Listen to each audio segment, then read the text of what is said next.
Blanche Barton. Graduated Phi Beta Kappa from Redlands College with a degree in journalism and literature.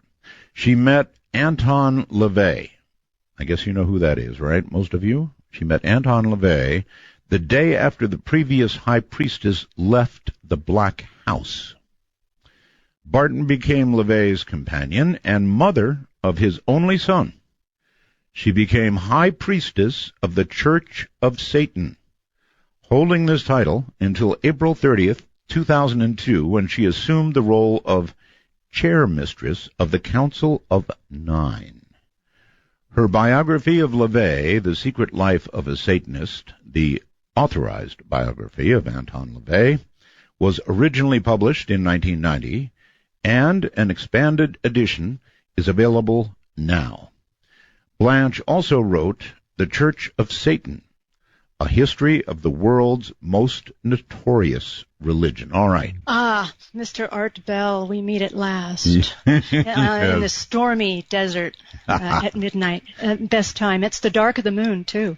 And the Perseid shower, I tell you, it's just kismet. I'm old Blanche. I don't have much to lose. Anyway, welcome to the program. It's great to have you, and I assume that, you probably keep the title, much as congressmen and senators keep the title even after they've left office. You're still probably high priestess, right?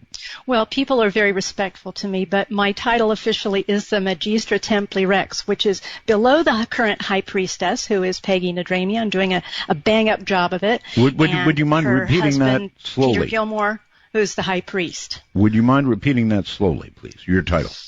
Magistra Templi Rex. Yeah, I need that just means that I'm the head of the Council of Nine, and that I'm a grand poobah in the Church of Satan, right below the other ultimate grand poobahs. Okay. Can we immediately do this and find out what is the difference, if any, between Satan and the devil? Any difference? I would use them both interchangeably. I think it would be important for us to start our conversation with you understanding that we use Satan, the devil, Lucifer as a metaphor. We don't worship a guy with horns and a pitchfork. We don't believe that such a being exists. We don't believe that God or the devil or hell or heaven exist. It's all within us. We own our own destinies. We are our own gods. We're self-deifying. And we're responsible for our own happiness and our own success and our own failures. And to make it short and sweet, life is short. Yes. And there's no reliable evidence that there's anything beyond this life. Mm-hmm. So you'd better make this life count and enjoy it while you can. So okay, Blanche. Well, then here comes a big question. All right. If all of that is so, then why would you even bother to have a church with his name? That is a very good question. And Anton LaVey was asked that very question when he started the Church of Satan.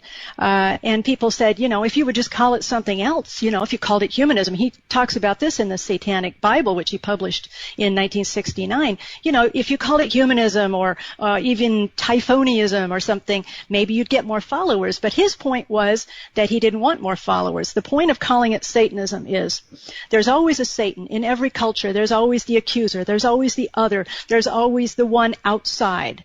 And he's the scapegoat. And it's dangerous. It's dangerous to have scapegoats. Christianity has scapegoats. Mm-hmm. Muslim beliefs have scapegoats. And to demonize others, when you say, I'm a good guy, and those people over there are bad guys, we can kill them, we can shoot them, we can mm-hmm. torture them mm-hmm. because they're the bad guys. And you know that Satan is evil, right? Because you've been told that all your life, right? Yes.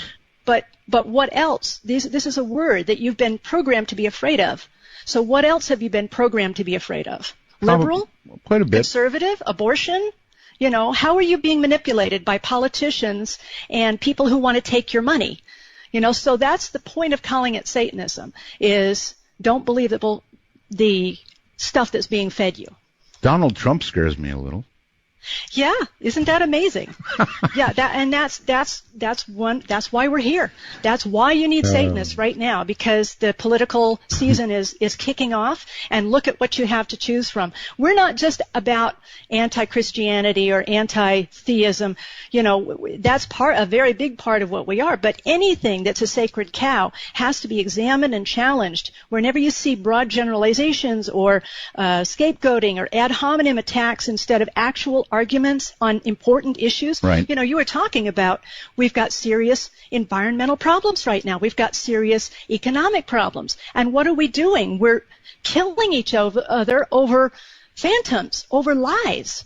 And that's not how we bring things together to save our planet right now. And that's what we're all about. All right. Let's get into this. Over lies. That's a very broad brushstroke right across all of religion, from God to the devil. To Satan. True. Right? True.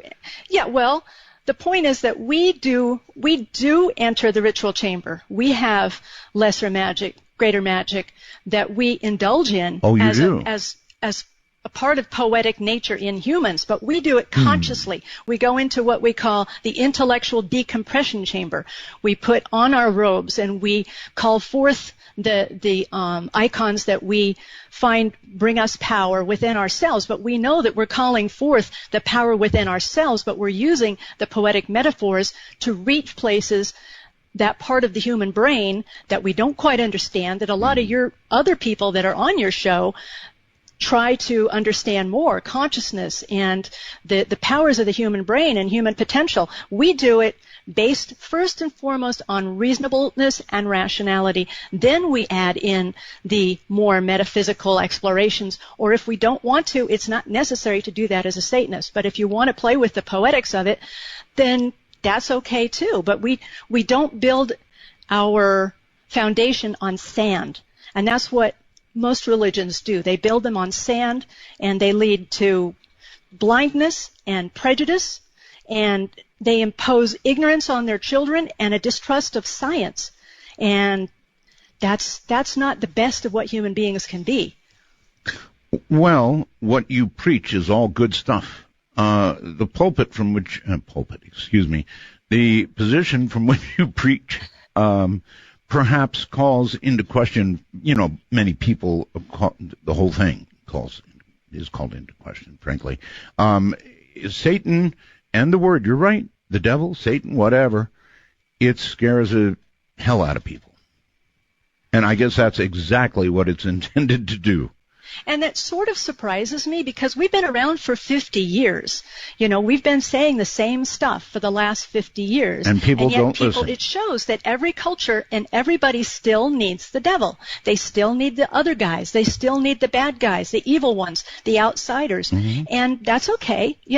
As far as we're concerned, we're in pretty good company. Most of the people that have are the best thinkers, the most brilliant, innovative thinkers are generally labeled as heretics. So, why not take pride in that? You're obviously a clear thinker. Tell me about Anton.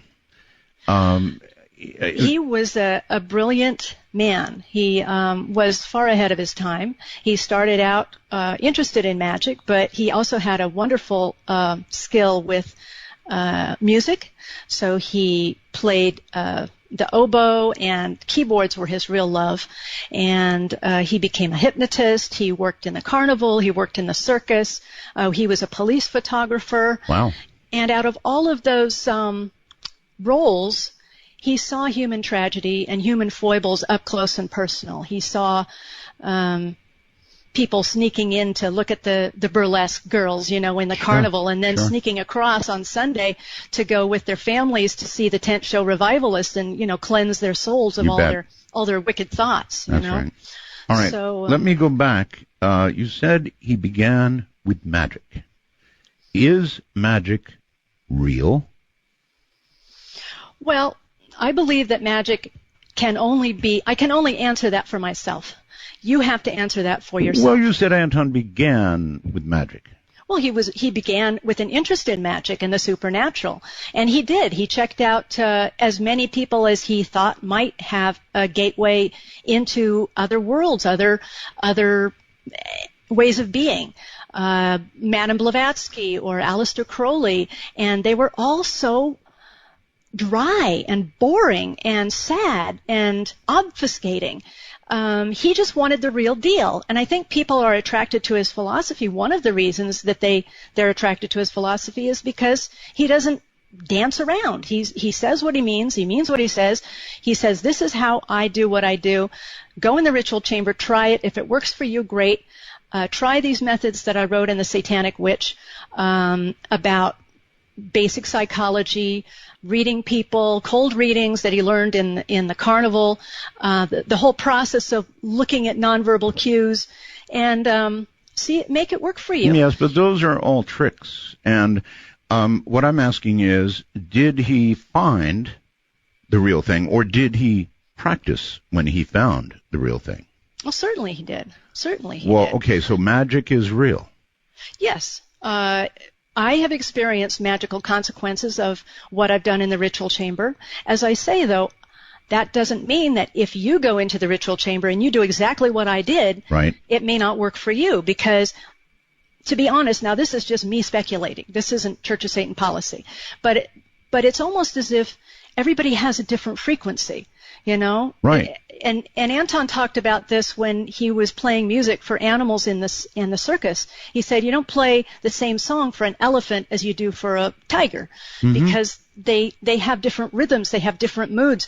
And I think certain people are just attracted to the satanic mythos. We're attracted to the anti-hero, you know, like Lord Byron, you know, with the Miltonian anti-hero, the light bearer, Lucifer, you know, or Prometheus, for example, who risks the wrath of the gods in order to bring the fire of wisdom and intellect and creativity to human beings, you know, and he was punished for it. Or the ultimate, of course, in the Garden of Eden, the serpent, you know, tempting with the apple of knowledge from the tree of knowledge. All these metaphors are the same, and these are things that inspire me. Religion presents you with metaphors and myths, stories that codify and strengthen you.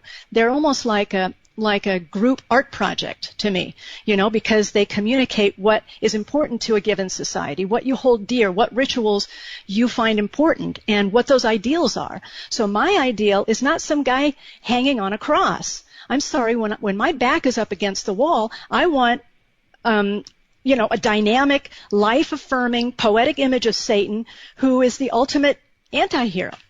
And actually, Anton, when you look at him, certainly carried some of those physical characteristics, didn't he? Oh, he certainly did. Yes, he certainly did, and he emphasized them. True to lesser magical ability, he saw what worked best for him, and he saw the look that he could present, and that fit, and he used it. Okay, pinned to the wall, you admit magic is or can be real. If magic is real, then the supernatural is real. Right? Yes. That's a pretty grudging yes. Well, you're leading me down to a certain conclusion, and I want to tell you that what we do in the ritual chamber is like a laboratory.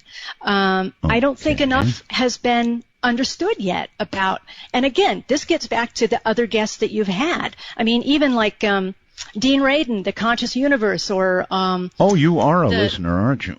Yeah.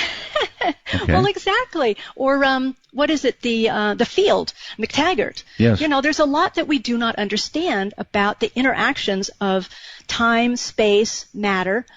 We're sort of nibbling around the edges, and we now understand that true to long history of witchcraft, that blood, semen, all the body fluids and hair that are used traditionally in magic, that now, lo and behold, contains people's DNA. So it is a direct link to an individual. When the witches started doing that, including blood and hair and stuff in their spells, so many millennia ago, I'd never argue with this. No, you're dead right. We are little snowflakes, and our DNA is definitely us. And so you're right. Hair, blood, semen, bodily fluids, it's all the individual us. So if that is used in the right way by the right person, there is magic. with the right intent. There, again, Anton LaVey lays it out very clearly in the Satanic Bible. There are certain elements that need to be addressed, including imagery, and there's also the balance factor. He includes that very, very important element because he says that you need to be aware of who you are and what potency you have. Mm-hmm. If you're a 25-watt person, you shouldn't, and you're sexually attracted to a 100-watt woman or man, yes. Maybe you should set your sights a little lower than trying to attract that particular person, yes. To start out. Interesting. But again, I'm going to keep going down this road as far as I can take you. And I will ask, is it possible to use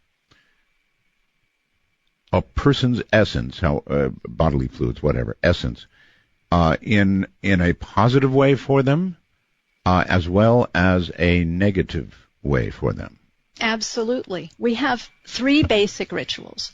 We have lust, compassion, and destruction. So the point of going into the ritual chamber in the first place is not primarily to move the universe in the way you want it to. I mean, that's of course good as a side effect, but it's a psychodrama. Let me give you an example. Sure. Okay, so someone at work is really working against you.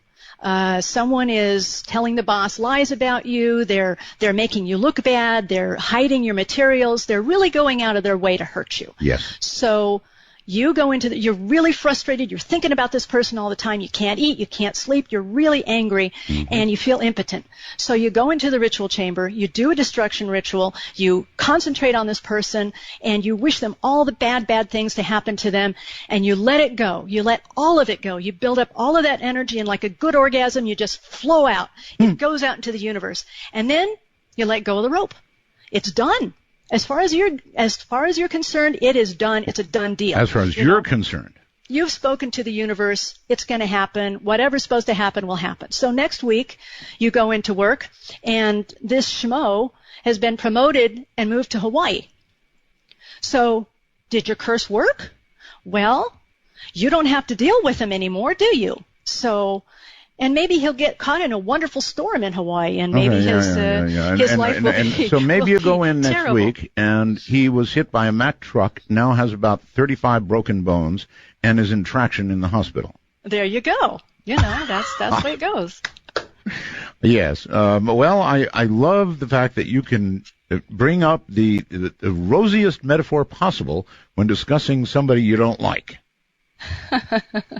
Well, you could have asked me about a lust ritual. You want to talk about that? We'll get to that, sure.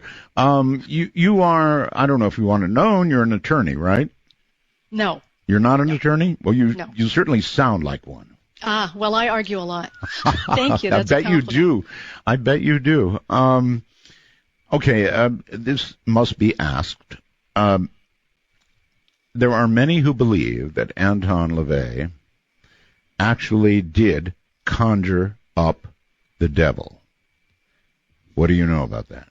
Well, I would say yes, absolutely. You would? If you're talking about the metaphorical devil, I mean, he unleashed, 50 years ago, he unleashed this power of all the people that now call themselves Satanists. And we are doing fabulous things, wonderful things in publishing. We have a lot of people in military. We have people making art, tattoos, lawyers, teachers, all sorts. If you pin down Blanche, magic is real. And she described something, frankly, that could have easily been described by Dr. Evelyn Paglini. Now, Blanche, have you been a listener long enough to have heard Evelyn Paglini on the program? I should have. I'm sure there are a lot of Satanists out there that would, like to slap me about the head and shoulders for not knowing who that is. She's a witch. Ah, okay. And she has described spells going after people, like you described, the disgruntled worker, the one you're unhappy with. And how to do that, how to work spells for passion. You brought that up earlier. in other words, you two talk very much alike. You mentioned Satan, and of course you're involved in the Church of. But other than that, you just frankly sound a lot alike. So obviously you didn't hear her, because I promise you she's passed on. You would have remembered. But she was a witch. Yeah, I probably would. That they use a lot of the same. I mean, the horned god is what they call the masculine figure, witches and Wiccans, essentially. I call myself a witch. I'm a satanic witch. So we use a lot of the techniques. We use lesser magic, which is manipulative magic to get what we want on a day-to-day basis. And then we use greater magic, which is in the ritual chamber. But I think where a lot of people part company that are interested in magic part company with Wicca or witchcraft as it is now portrayed. Now they're moving a little bit away from this, but they get all squeamish about the word Satan. They want to use the tools, but they don't want to align themselves with the bad guy. I know. And if you're going to use the tools, then our thought is you should give the credit where the credit's due. She was not a Wiccan. She described herself as a spiritual warrior. Okay, well, that's good. When a lot of people that talk that kind of talk and they're not Satanists, I don't understand why they're not a Satanist. It seems like a logical step to me. I know a lot of in the 60s there was a group, calling themselves WITCH. And they were essentially militant feminists that were using the metaphors of being witches and being evil and being ugly and empowering themselves, like the word queer, kind of giving themselves that life and that strength by calling themselves witches. And, as a Satanist, I think it's a little bit short of the mark. If you're going that far and you don't align yourself with, because we call ourselves Satanists for a lot of different reasons, as I've already explained, because most of the great thinkers, including and up to Copernicus, Galileo, and more recent, people have always been called heretics and blasphemers. And so why don't you pridefully say, yes, I align myself with all that you consider evil, and I go to those dark places. I mean, I consider you a fellow traveler. You go to those dark places too. And you force people to expand their paradigms. You bring in speculation and provocation, and you make people, you say, okay, here it is. You think about this. I'm forcing you to confront this. And you think about it. You can either reject it and say it doesn't exist, or you can try to expand your consciousness to include this. That's what a good scientist does. I think that it does exist. I think magic actually does exist. I think that many things that we discuss in the paranormal world do exist. And what I don't understand is, if you feel the same way, and I know you do, how can that not lead you to a curiosity about a maker, a creator, and Satan? All of those things being possible. Well, that does not necessarily follow for me, because the way why? I mean, you're going down that road. How can you not continue down that road to the ultimate possible conclusion? Well, I don't need a maker. I have evolution. I have reason. I have rationality. I don't need a God that created me. If he did, he's an absentee landlord. And I've talked to people about this before too. I can't force myself to believe in a God that I don't believe exists. I can't force myself to believe that some guy 2,000 years ago in the Middle East dying, if he did live, if he was an individual and he wasn't just a compilation of a bunch of supposed fulfillment of Jewish prophecy, I can't believe that he has any bearing on my life as I live and breathe today. I'm the one who controls what I'm doing now. And if I had to believe, if I really tried to believe in a God that was omnipotent and omniscient, and I could pray to, and he would pay attention to me, each little sparrow and each little butterfly and each little, grain of sand in the cosmos he cares about. Okay, so there's such a being. How does he let happen what he lets happen? How can the fighting continue? How can all of these bad things? And of course they say Satan. Okay. Well, no, they or me just might say free will. But let me continue just a minute more. Sure. Go ahead. It would create such frustration and anger in me to believe in that kind of God.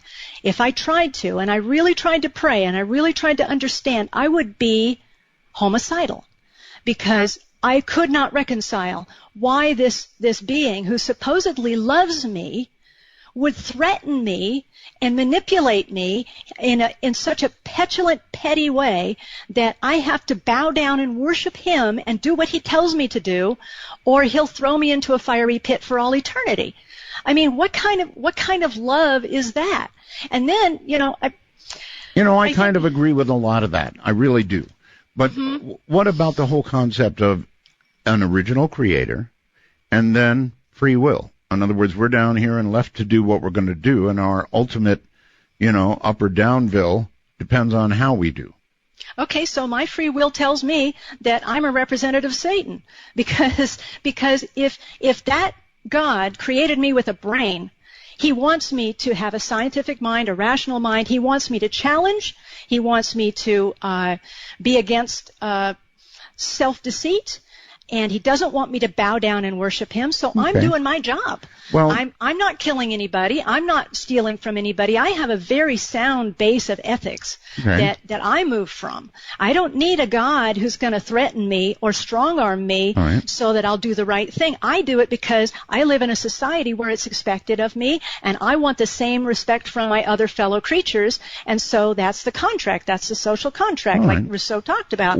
I don't hurt you, you don't hurt me. I don't need a God to tell me to do that. Okay, what has Satan done for you that God has not? He's freed my mind. He's freed my will. He's inspired me. He's strengthened me. He is a guide for me in my life. The whole anti-heroic Miltonian attitude of even when your back is up against the wall, when you don't have anything else in you, even when you've been demonized and put upon and attacked mercilessly by the majority, you still are prideful and defiant and creative and driven. And that's where Satan leads me.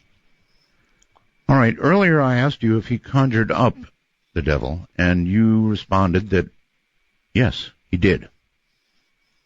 In my mind, he has let loose the gates of hell.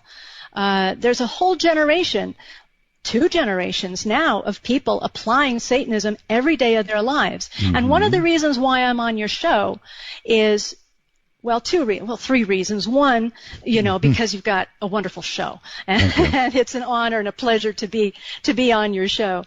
But also, people are Satanists all around the world now. It's a very popular philosophy, but a lot of times you don't even know when there's a Satanist working next to you, or teaching your children, or babysitting your parents, or you don't know that they're Satanists because they don't. It's not necessary for you to disclose that you're a Satanist.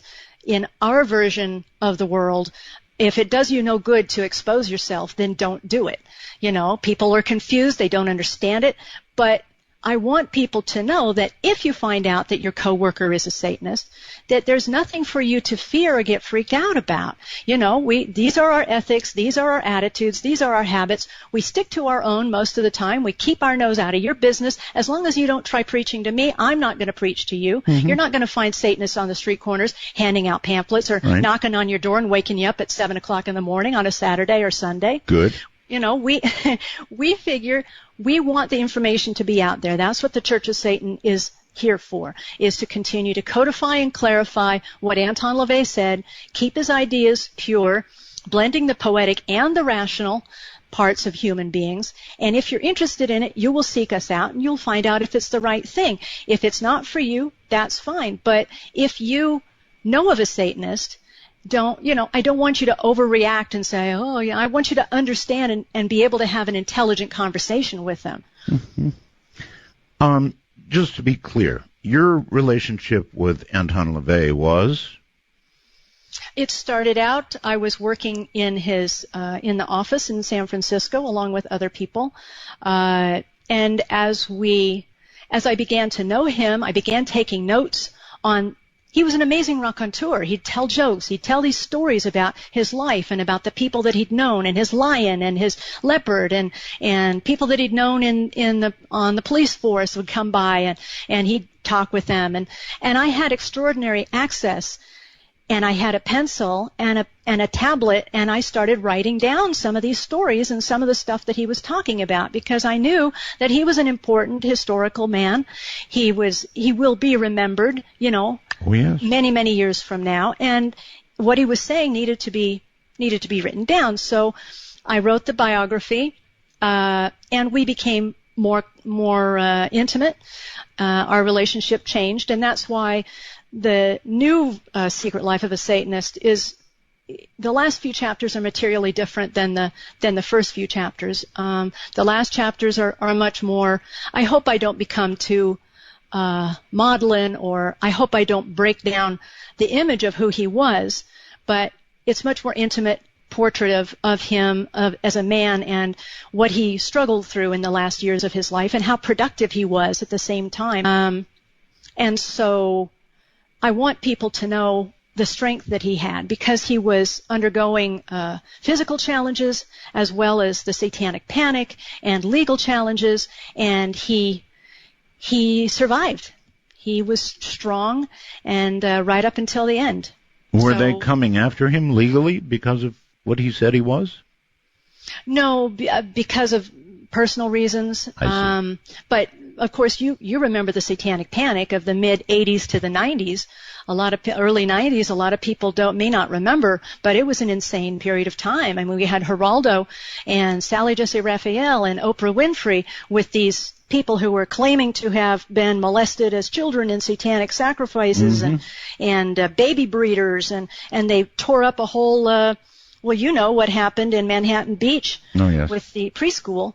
Yes. And the FBI finally did a thorough search of everything and said there is no international satanic conspiracy. But this was only after at least two documents were introduced into state legislation to ban the practice of Satanism as a religion. They, not Judaism, not Church of Christ, Satanism, which is a recognized religion in this country, recognized by in the Chaplain's Guide to the Military Services, and they wanted to ban it as a practice, and that's scary. Well, it never, of course, would have held up. Never. No, of course not. And there's a lot of weird stuff introduced into state legislature, but the fact that they felt that they could have the impetus to, the backing to introduce it, was pretty scary. It didn't go anywhere, but still. I guess it was scary, to be sure. I mean, it's like the communist purge way back, right? Well, and people were, their lives were broken. They got fired from their jobs. They were going through divorces, and people lost their children. They had child protective custody coming in and taking their children away, just on accusations. And finally, I think the court system and the insurance companies got tired of paying these bills for these recovered memories and these supposed counselors that were behind so much of it. But it was a time of suspicion, and the two elements that Dr. LaVey hated so much was that they would go on these shows, and instead of talking about real Satanism, they'd talk about some animal sacrifices or child sacrifices. And so the teenagers who were watching these shows and listening to this hysteria would say, ooh, I want to be like, a real Satanist. And so they would go off and maybe sacrifice a dog or something, and that would end up in the local papers. And Dr. LaVey loved animals. He had many, many wonderful animals that he had a great relationship with. And one of the tenets that he makes very clear in our satanic statements and in the Satanic Bible is you would not hurt an animal or a child because they're the most natural magicians.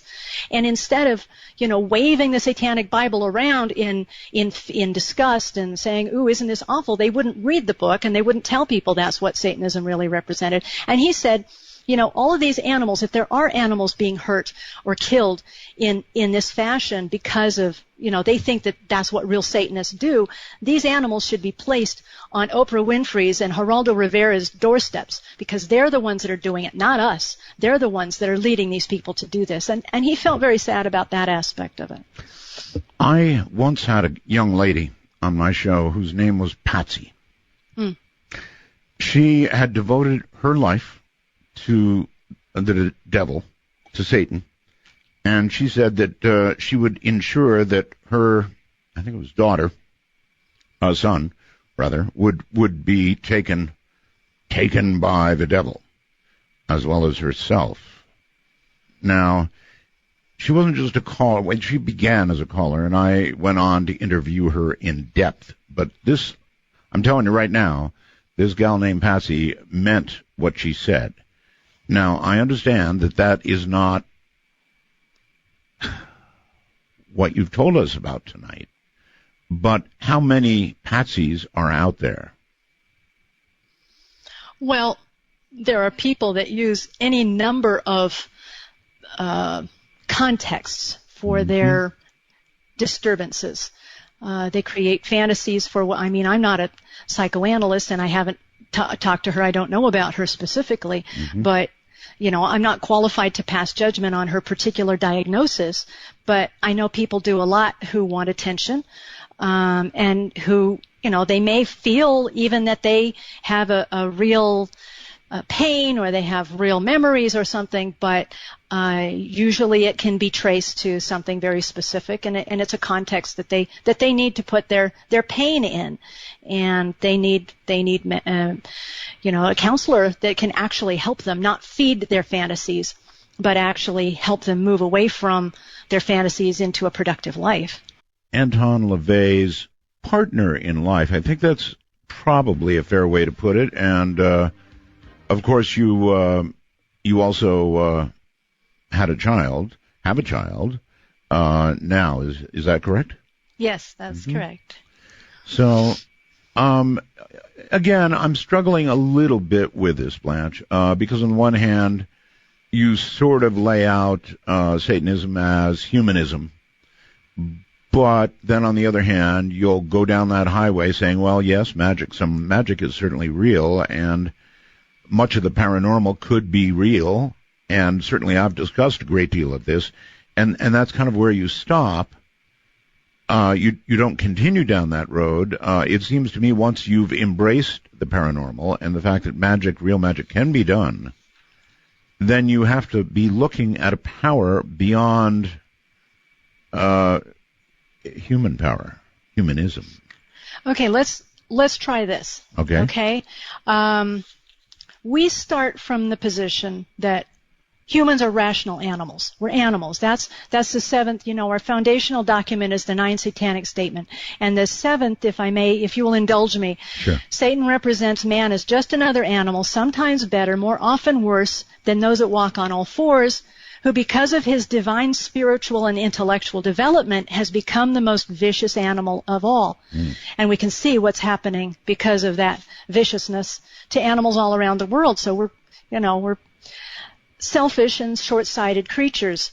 But instead of just leaving it at that, I could be an atheist or I could be a humanist, but there's a whole half of our brain that isn't addressed by atheism or humanism, because in Anton LaVey, for the first time in history, he reconciled the irreconcilable. He reconciled the poetry, the mystery, the magic of being a human being, of writing symphonies, of writing great literature, of having visions and creating great architecture and creating love, relationships, all of these fantasies that are human, that are a big part of being human. So he fed that into sort of a pomp and mystery of satanic imagery, so that we can utilize all the power within us. And I don't see any irreconcilable there at all. The power does not come from an external source. It comes from me. It comes from you. It comes from the other people that are working with me for the same goals. And that is now being quantified, again, getting back to, recent books by Dean Radin and McTaggart and other people. It's now being quantified in a scientific way that there is a group effect when several people, lots of people are concentrating in the same direction at the same time. Mm-hmm. It does have a measurable effect there. And I don't understand it, and I don't pretend to understand the dynamics of it. I think that scientists will be studying it more and more, but we're storytelling creatures. That's what we do. If some alien came from another planet, imagine how weird it would look that we go to movies, that we watch these little boxes with all these stories on them, that we read these books, and they're all fantasies. They're all stories. Why do we do that? Because we're storytelling creatures, and we gain strength from these metaphors and these images and these practices of various emotions. And we like drama, we like symbols, we like passion, we like rituals and celebrations that bind us together and communicate our group values. And that's all that Satanism is, like any other religion. I've got an atheist that I bring on the show from time to time named Matthew Alper. Very interesting guy. Maybe you heard him one time. Anyway, he wrote a book that I find fascinating, and I would like to describe to you the premise. The book is called The God Part of the Brain. And it basically, I'm not going to do it justice here, but basically it suggests that all human beings, and we include those who are found on otherwise uninhabited islands, natives that worship one thing or another. If the sun, perhaps, the moon, the trees, it doesn't matter, that human beings are programmed by something in our brain or some part of our brain that demands that we worship something, that we believe in some sort of deity greater than ourselves. And he thinks that they will eventually identify that part of the brain that causes this. I wonder how you feel about that, because it is true. If you look around the world, just about everybody, even you, worship something. Well, that I hesitate with the word worship, except that I worship myself, but I don't worship something external. Just metaphorically, that's a poetic representation of me. That those images are a poetic projection of me. But yeah, I certainly think it's a fascinating study, the God part of the brain. I can definitely see that, because it is a near universal that people like to. And what I've credited to, and I don't think I'm alone in this, is that and maybe he even includes this part, when we're in nature, when we're trying to survive, when we were in our earliest stages, our brains were developing, our survival depended on seeing patterns, seeing the gestalt, seeing the tiger hidden in the trees. And so we look for patterns and we try to make sense of things. That's what we do all the time. That's the scientific part of our mind, is trying to make sense. And we like things to progress in beginning, middle, end. We like things to be just. We like for good people to get rewarded and bad people to go to a bad place and get punished. We like that. So we tell stories to ourselves that's what's really happening. So yeah, I can see that would be a very interesting study. I would like to read his book. I thought you might. All right, so I have a computer, and I have this thing called the wormhole, and they can go to a certain place and send me a message as I'm doing a program, like right now. And before I read you anything, what would you imagine the response to your being on the program is tonight? Oh, I think probably people are very happy to have a real Satanist telling them exactly what Satanism really is. I would imagine, in my mind, that's the way I would like it to be. They say, oh, what an interesting young woman. I really enjoy hearing what Satanism really is. And now when I find out that my boss is a Satanist, I won't be freaked out. That's probably it. All right. Well, I would say it's more of a mixture. For example, oh my God, Art, how can you do this? How can you put on this satanic crap? Click, goodbye. That's somebody scared. And then I've got from, Roman in Indio, California. Absolutely fantastic guest, Art. Very intelligent woman. Really enjoying this. So it's either love or hate, Blanche. Yeah, I can see that. People have that reaction to the Satanic Bible. Anton LaVey said that people will pick up his book and they'll read it and they'll either say, my God, I've felt this way all my life, but I didn't know what to call myself. I guess I'm a Satanist. That's exactly the way I feel. Or they, throw the book across the room in disgust. Mm-hmm. It's one way or the other. And that's fine. That's great. That's the way it should be. All right, so then why not call yourself a humanist and avoid all of this, everything? Because that wouldn't be it wouldn't be addressing the essential problem that Satanism, calling it Satanism, represents. Satanism isn't just atheistic; it's anti-theistic. And it's not just a matter of, oh, well, okay, so that works for them. Okay, that's fine. Well, it's not fine.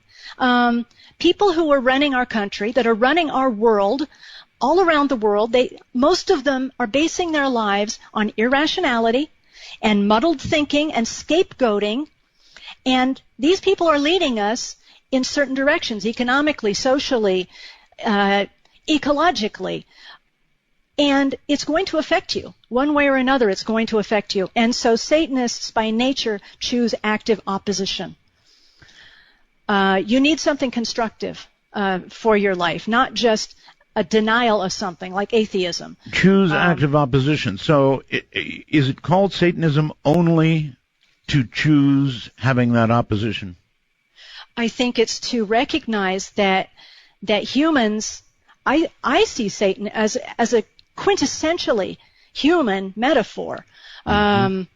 He's the risk taker. He's the underdog. He's the one who triumphs, even though he's vilified. He's the solitary romantic figure, and it's a human. It's humans, not Jesus hanging on the cross and being nice to everybody. We've fallen from grace, both of us. Satan and humans have fallen from grace because of our self-determination and our pride. And instead of sniveling and whining, we stumble forward by our own wit and our resourcefulness, and we create whatever life we can with the people that we love and cherish. Mm-hmm. Are there sins in Satanism? Yes, there are actually. Strange you should ask that. How about Anton LaVey came up with Okay, how about commandments? Have commandments? Yes, our 9 satanic statements written in published in the Satanic Bible are our codifying statements. Codifying. I would say. So you really sound like a lawyer.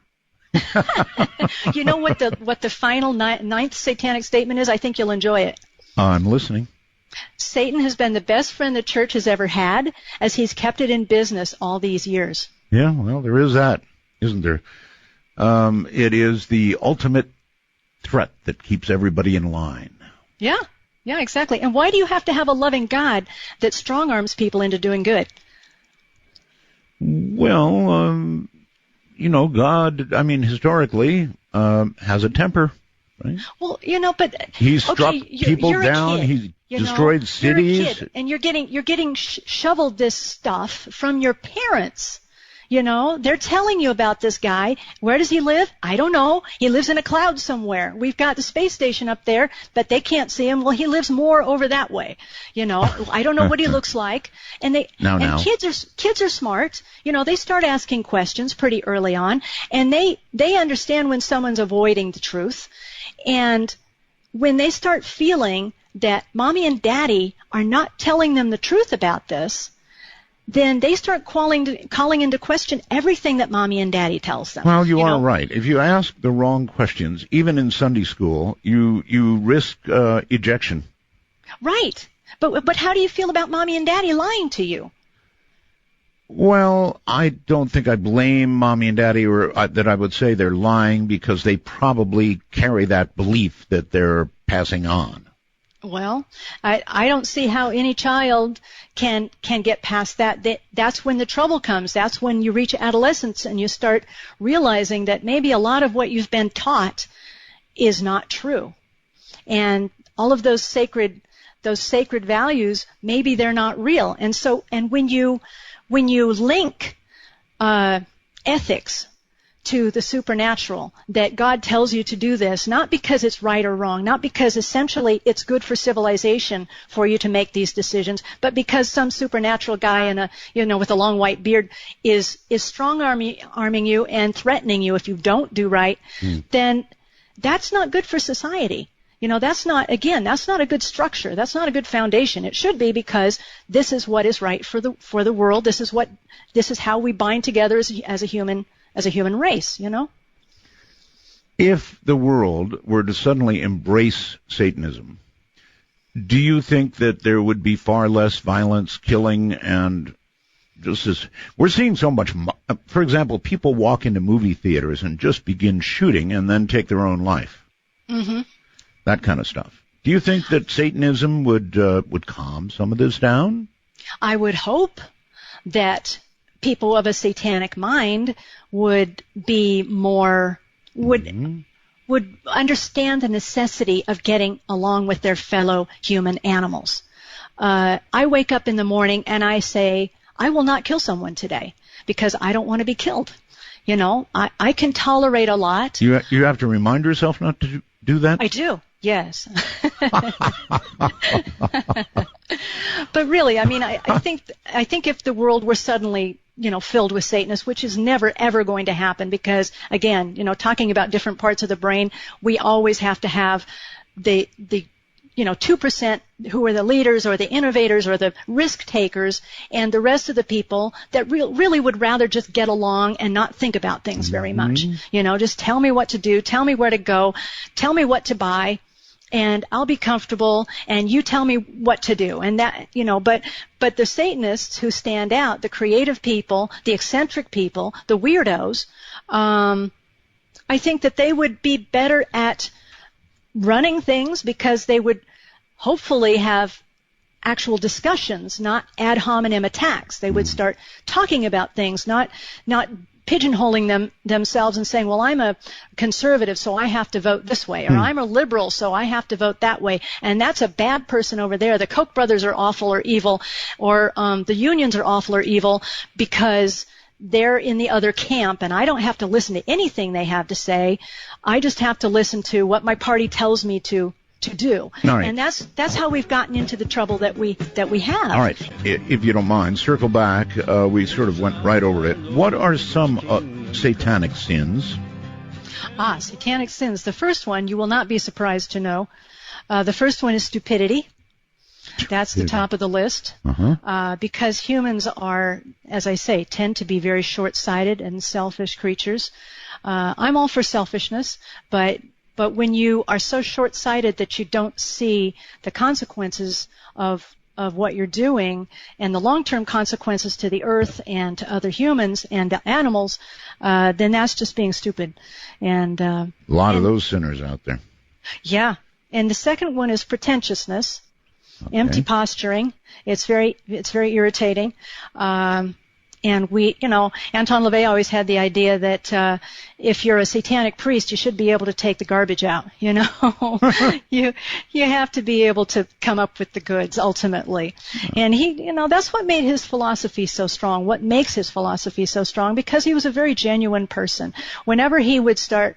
When he'd have someone come over, a lot of times they'd want to talk about Satanism. He didn't want to talk about Satanism all the time. He'd want to talk about old movies or cars or guns or music or characters. And, people were not disappointed because he was a wonderful raconteur and a fabulous musician. So if you were treated to an evening of music with him, you'd walk away very happily. But he would say these things, and when he sounded a little bit pompous or pontifical or as he perceived himself to be taking himself too seriously, he'd undercut it with a joke. He had a whole repertoire of jokes, and that was one of the books that I wish he had been able to put together before he passed away, was a book of satanic parables, which would have been all of his favorite jokes. Okay. while we're on that subject, and I want more sins, but while we're on the subject, it now has been 50 years since the Church of Satan began, and 20 years since Anton died in 97. So an obvious question is, how's the church doing without Anton? Well, that's a very good question, actually, because we would have no way of knowing. You know, he was the founder, he was the progenitor. Was this just a personality cult, or did he create a philosophy with legs that actually can stand on its own and lead people to greater interesting achievements and interesting things? And I think the answer is that we're doing great. We've got more members all the time. We've got more adherents all the time. We're being productive. We're getting things moving and shaking in the world. Yeah, he was a very strong leader. Do you proselytize? I mean, obviously you are doing that in a sense tonight. But I'm inviting that. But you don't knock on doors and hand out pamphlets. So how does the word get around? Well, it's the tradition of the left-hand path is that you have to seek it out. It is a singular path, and it's a dangerous path. And so there are a lot of imitators out there. There are potholes along the road. But if you're drawn to Satanism and you like the metaphors and you like what you've heard of Satanism, if you find it intriguing, then, we have the website, churchofsatan.com. It's a portal for all the activities that a lot of Satanists are doing right now around the world. And it's got a lot of materials on there for what Satanism is and isn't. You said it was a dangerous path. It is a dangerous path. Why? Of course it is. Because it's a singular path, and it will lead you into... Yes. It will lead you as close as you can get to madness. What I mean by that is, if you are inculcated with Satan is evil, Satanists are evil all your life, and you step into that world and you're not ready for it, then your very fear will act against you. You will conjure forth, because the whole idea is that we're conjuring things, we're focusing our energy on what we want to achieve. But you can undercut yourself. You can actually hurt yourself. And if you're feeling guilty or you're feeling afraid, or if there's any residual ill feelings, and this is purely psychological. This isn't magical. This is psychological. When someone is doing something that deep down inside they're conflicted about, you can manifest it physically with pain, aches, headaches, stomach upset, and drawing all kinds of terrible things into your life. So it's not for everybody. As I say, it's a particular vibration that people find brings them joy, happiness, and inspiration. But if you don't find that from Satanism, run away, and run away fast. You know what a Ouija board is, right? Yes. Okay, I don't think a Ouija board per se is dangerous, but I had a very, very bad experience with one that I will not discuss and never have publicly. I think that it is the intent of the users of that board that brings about some of the bad experiences that people have had. What do you think? I'd say you're definitely on the right track with that. I would also say that, as I was trying to explain, if you have any residual doubts or fears or guilt, that's a good medium for those things to open up to you and start attacking you. But again, not from something outside. You're conjuring it for yourself. Well, now be careful. Yes, perhaps you are conjuring it, but you at the same time admit there is something outside. I admit that we create conduits for our own achievements and creating our own goals as we move through life magically. Yes. All right. Some more sins. We've got two: stupidity, pretentiousness. The third is solipsism. That means expecting everybody else to be like you are. You're a moral person, an ethical person. Mm-hmm. You have certain values. You're vulnerable to somebody that comes along and tries to steal your money because he doesn't have the same values, but he might give you a wonderful line to try to convince you to part with your goods. So you have to be on guard. That's the essence of solipsism. Okay. You have to be constantly vigilant and look through illusions that people are trying to, it's very Machiavellian. Good advice, though. Anything else that would catch our attention? Let's see. Self-deceit, herd conformity. Then the last one is lack of aesthetics. That's just a terrible sin. Lack of aesthetics. Yes. Meaning? That's right. Well, it's part of lesser magic, really. It's a way of applying aesthetics, and again, it does evoke a certain magic. Tonight, you may be surprised pleasantly, or you may be scared. It's hard to say. I think there's a lot of both out there, frankly. Blanche, have you ever regretted being a Satanist? Not one moment. I've enjoyed every minute of it. And that's an interesting thing, talking about 50 years of the Church of Satan. And one of the questions is, does it act as a religion should? Does it help you guide your life to prosperity and happiness? Does it help you work within a community? Is it just, put on black clothes, listen to heavy metal music, Marilyn Manson, and piss off your parents or something? Or is it something that can actually lead you through getting a job, going to school, having children, raising children, deaths, births? Yes, it does, and it's a foundation for a lot of people who have been lifelong Satanists now. And the most gratifying thing that happens to me sometimes now, and I'm humbled by it, is when people come up to me and they say, Miss Barton, I've read your books. I was a teenager, I was being rebellious, I went to Satanism, and I found out what it really was, and it really changed my life, and now I'm a successful attorney or, video producer or, whatever they're doing with their lives, but they've made a life for themselves, they're married, they're not married, they have children, they're happy, and that's very gratifying. All right. Are you ready to talk to the public? Oh, absolutely, anytime. Should be an interesting experience. All right, on Skype is Matt. Hello, Matt. You're on the air with Blanche Barton. Well. Okay, back away from your mic a little. You're too loud. Is that better? A little better, yes. Thank you. Okay. Well, Art, I have to say, tonight's show is very controversial, which makes for excellent radio. Well, look, I'm not afraid of anything. I'll talk about anything that's interesting, and this clearly is so. All right. Well, Blanche, first of all, I'd like to say I greatly admire your conviction to your beliefs. Obviously, it requires a lot of bravery and a tough skin. Thank you. Thank you very much, Matt. Well, there are two topics I'd like to bring into the conversation. Number one, a little thought experiment. Hypothetically, if there was an evil cosmic entity, not necessarily the devil per se, but let's say in the very nature of the cosmos, there is a being that is pure evil, would it not be that the best way for it to gain followers and supporters to do its will, to convince its supporters that what they're doing is actually for themselves, if that makes sense? It does. Yeah, I see where you're coming from, and you're not the first person that has presented that idea, that the devil is ultimately, the liar, so you can't believe anything he says. But again, I use it as a metaphor for life. I use it as a representative of liberty.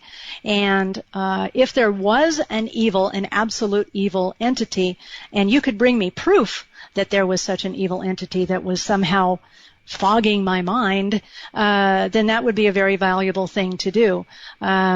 But maybe this creature that you're talking about, it could be God just the same. It could be someone like God who's got these people under his control, and these humans are giving me all this energy, and I make them worship me, and it doesn't matter to them. I've got it worked so that there's this other guy that I blame all the bad stuff on, and if they worship me and they give me energy, then I get stronger, and it doesn't matter if I kill lots of kids or make people hate each other or kill lots of animals, they'll still love me. So, I understand where you're coming from, but it's a thought experiment that doesn't go very far for me. Okay, that's a fair answer. And you also you expressed that you admired cultural and industrial trailblazers, right? Oh, yes. Okay. Well, you might know that many businesses, like for example, Apple, in California, they're practicing mindfulness and meditation, which is principles of Eastern religions, belief systems that promote separation from the ego. Now, it seems that your beliefs are sort of contrasting that it's self-worship and, I guess, reinforcement of the ego. What exactly, a lot of attachment going on here. A lot of attachment going on, she said. Well, there are, there is evidence that meditation and mindfulness can increase productivity. And, well, what are your, do you believe in karma? Do you believe in reincarnation? Is there even the possibility of such things? That's a lot. Karma, I would suspect so. But let's ask, do you believe in karma? Well, I hope that there are consequences. I think that the way we perceive it is you're asking for the consequences that you get out of life. You conjure forth what you get. So, yeah, there are definitely consequences for the actions that you take. As far as getting back to your idea about meditation and consciousness, yes. Yes, definitely. Strengthening your own mind, strengthening your body, being able to use yoga, and strengthening the energies that flow through us. I personally am a great follower of that, and I think a lot of Satanists are. That we're bioelectrical beings, and if we can concentrate that, again, that's what magic is about: is concentrating our energies, aligning ourselves with our true core, and being able to release, bring in energy from around us and release it appropriately. Okay. Well, if so. As I've listened to the interview, you think there is something to karma, but if there isn't, there is a spell that'll take care of it, right? Yeah, we take care of that. Yeah, all right. We're sort of the cleanup team. He also asked about reincarnation. I have, again, my mind is open to reincarnation, quite frankly. Really? Because personally, I have had some interesting experiences along those lines, like you with the Ouija board. I don't need to go into them. But my mind is open to a lot of things. Like Lewis Carroll said, I try to believe 3 unbelievable things before breakfast, Wow, your mind is open to reincarnation. That's a path unto itself. All right, here's something Donnie sends on the computer. Donnie and Sedalia. Ask your guest about Anton LaVey's deathbed confession and accepting Jesus Christ on his deathbed. It's all over YouTube and the internet. So if the Church of Satan, if this is true, the Church of Satan is bunk. Well, there you go. I am here to tell you that I was present in those final moments, and there was no deathbed confession. There was no hallelujah, I see it all now. There was no, oh my God, please forgive me. He had become more determined and more committed to his philosophy as he grew older, because he saw the way that the world was going, and he knew that he needed to be a voice for that. Okay. So, Terry, somewhere out there, you're on the air with Blanche. Where are you?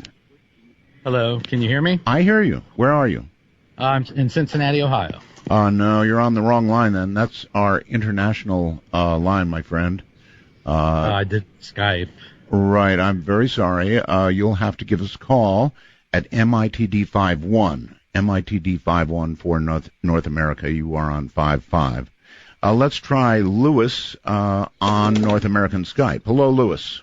Good evening. My questions are not judgmental, but just factual. Is the Church of Satan recognized by the federal government for a tax exemption? And I'm curious if they're convicted of a crime and they're put in prison, do they get any special treatment? And finally, would she call herself a witch? I missed that if she said so. Those are my questions. That's a lot of questions. Hold on. Don't go away. Sure. Let's get answers. Okay, the first question, yes, we are recognized as a religious entity by the United States government. We're included in the Chaplain's Guide to Military, to chaplains servicing military people. And that's updated periodically. However, we do not take advantage of our tax-exempt status because one of our premises, vital premises, is that all churches should be taxed appropriately like any other business. So as an ethical point, we do pay taxes. The second question was... In some sense, it's probably answered by the first. That is, if necessary, if you were put in jail, for example, you would get special treatment in terms of accommodating your practices. It sounds like if you're in the first, you're probably in the second. I don't know that as a fact. We do have prisoners who contact us who say they're having trouble getting materials, and they do try to provide, it depends on the chaplain at the particular prison and the administrators of the particular prison. Some of them are very open.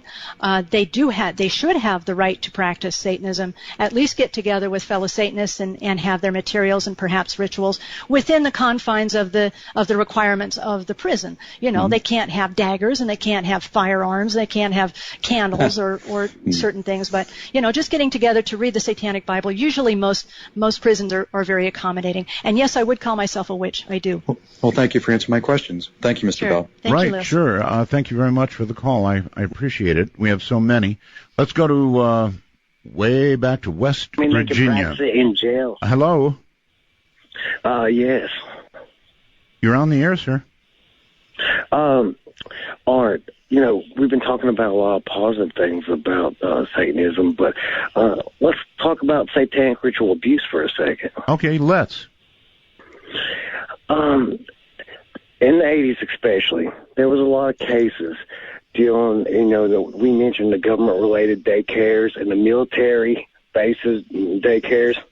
There was a lot of children that came out of there with STDs. And we were talking about the military, and, while we're talking about Satanism, while we're talking about the military, let's bring up, Well, all right, let's deal with one at a time. One at a time, all right? Yeah, of course. Satanic ritual abuse of children. That was addressed earlier, but Blanche, go ahead. Yes, the McMartin preschool case, I believe one of the cases that he's referring to, was one of the most expensive and perhaps to date still the most expensive and extensive court case in California history. A lot of accusations were thrown around, including that the kids were moved during the rituals, that there were that some of them said they'd been put naked into a cage with a lion, and Chuck Norris was identified as one of their molesters. They said that they had their faces smeared with feces and blood and urine, and that they'd seen babies cooked and eaten. No. And backhoes were brought in, heavy machinery was brought in. All of this was supposed to have taken place in tunnels beneath the preschool by the people that were running the preschool. No tunnels were found, no lions were found. The most damning evidence that was found was toy rabbit ears and a candle. And I know that there was a lot of hysteria, but there were a lot of people going on shows to get attention. But it was I remember this, sir, don't you? I mean, come on. Oh, yeah, of course, yeah. But, I want to go deeper than that. Let's go deeper. There's... I've studied a lot into occultism. There is power. And, even going back to, that's why anal lingus. All right, there is power in what? There is power in what? Abuse? There's power in the blood, the blood of children, the blood of ritual human sacrifice. Let's find out. And cannibalism. Sir, hold on. Let's find out. Thank you for the call. that's a pretty key point, I think, to address. He's saying there is power in abuse or in sacrifices or in... What about it, Blanche? Is there anything to it? Well, this, again, was addressed quite keenly in the Satanic Bible, and I think it was a reaction to what Anton LaVey found with practitioners, or at least legends about practitioners of magic up until that point. And he was disgusted by the idea that someone would take an innocent animal, even Aleister Crowley talked about animal sacrifice, and that someone would take an innocent animal and shed its blood to try to get some kind of power from that animal, when the truth of the matter is it's a substitute for a good orgasm. If you can't go into the ritual chamber and have a good orgasm, work yourself up into a real frenzy and let go of all that energy, let go of all your inhibitions, and become a real human being in the ritual chamber, you have no business trying to perform magic at all. Okay, straight on. So that was all ridiculous.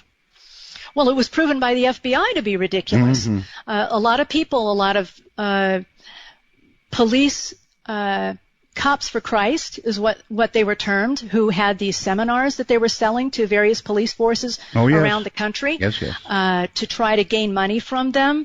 There were also a lot of counselors, religious or otherwise, that were getting a lot of money. And there were the talk show people who needed eccentric people to go on their shows and make a good controversial story. So everyone was gaining except the real Satanists, who would try to go on these shows to get another word in edgewise. They didn't give me the kind of time that you've been kind enough to give me, Mr. Bell. When we would get on, if we would even get on to tell what Satanism was really about, we'd get maybe 2 sentences, and the rest of the show would all be about baby breeders or a lot of insanity. Yeah. So we didn't fit the paradigm. And then they tried to, as a defense for that, they said, well, they didn't want to get sued by us, so they'd say, well, we're not talking about you. We're talking about bad Satanists. We're talking about traditional Satanists. Or they tried to make it into categories. And Anton LaVey said, no, there are Satanists, and then there are nuts, just like there are Christians, and then there are nuts. You can use the Easter Bunny, you can use Jesus, you can use Buddha to justify whatever crimes you want, but that doesn't mean that you're actually following that religious philosophy. All right. Very quickly, Leonard on Skype. You're on the air with Blanche. Yeah, I called to disagree with Blanche. She says that God makes you do what He wants, or do His will. No, God gives you freedom of choice. You can make your own choice. God doesn't force you to do what He wants you to do. Well, He threatens you. No, he doesn't. He threatens you with eternal damnation and a fiery pit if you don't follow the rules, right? He doesn't. Oh, he doesn't. Actually, he does. I've heard the wrong stories then. Satan is the one that makes you do things that makes you do things. So in other words, anything you do that's bad, you can just sort of slough that off on Satan. And that's the problem with scapegoating. That's the essence of what we're trying to get across here, is that when you scapegoat people, like some people are doing in the Middle East right now, then you can go do whatever you want to them, and they don't deserve your empathy, they don't deserve your sympathy, because they are unclean, and they are demonic, and they are possessed, and they are evil. So you can hurt them, and you can demonize them, and you can scapegoat them, and do whatever you want to them, because they are the others. That's very dangerous thinking. It's not an us versus them. I'm a human being, you're a human being, Leonard, and we all have foibles, we all have faults, we all have strengths. All right. And we have to get together to find out how to solve problems. A couple of computer messages for you. Dan says, she dodged the question. It was about harming children, not animals. Blanche? Again, it's addressed in the Satanic Bible very clearly, and I think I've said earlier in this interview that we value children as our guides. They're the closest to their natural state. They haven't been inculcated with adults' guilts and all the things that children are saddled with from a very early age in contemporary society. I love to interact with children, and we would not harm any children. And that's very clearly stated in the Satanic Bible. All right, thank you for that clarification. Calvin asks or says, "Hi, Art. Your guest is very well spoken and charming. Would you like to comment on the Church of Satan trying to sue the state of Oklahoma to put up a statue at the Capitol? It seemed to me to be an attack on Christianity." That is not the Church of Satan. That is an unaffiliated small group that we consider rather laughable. They came off as sort of street performers. They're trying to put some kind of wedge between. They're trying to create controversy regarding the church and state. Like, if they try to put this statue in, then that'll force other people out of the public square. The true satanic posture, as articulated very well by our high priest, is that we believe in the Founding Fathers' vision of separation of church and state. Yes.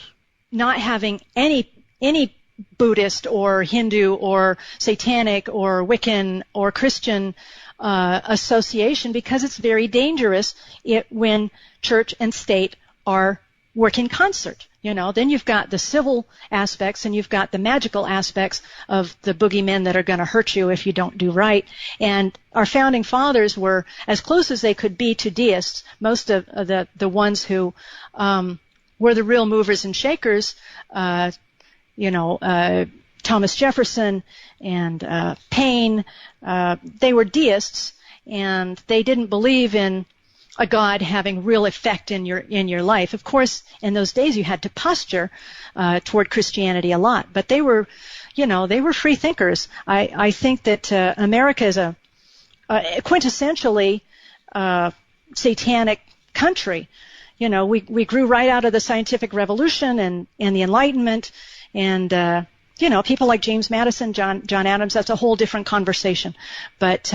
Nevertheless, the Founding Fathers saw the danger of mixing it and wrote it out. Precisely. Okay, Terry, somewhere or another, you're on the air with Blanche Barton.